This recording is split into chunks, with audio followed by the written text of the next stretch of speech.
Mga idol, atong paminaw na si Inday Sara about sa Bukana Bridge. Ang Bukana Bridge is kaparte ng buong coastal road ng Davao City. So hindi siya yung coastal road hindi siya makakatawid ng Bangkerohan River kung wala yung Bukana Bridge. At that time na mayor ako, may budget ang coastal road pero unfunded ang bridge. And it was made known at the time to former President Duterte that the bridge is unfunded.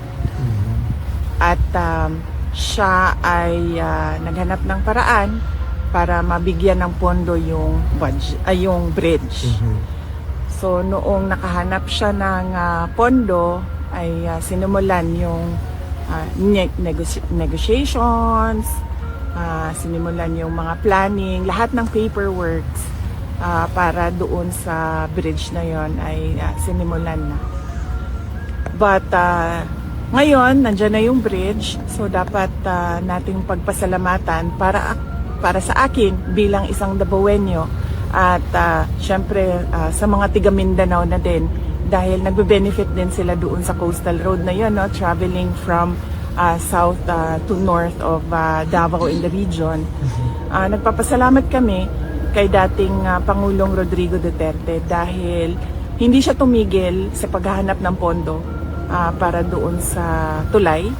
At syempre nagpapasalamat tayo sa People's Republic of China dahil buong-buo nila binigay yung entire cost ng tulay na iyon. So walang gastos ang City Government of Davao, walang gastos ang Pilipinas para tayo magkaroon ng bridge na yon.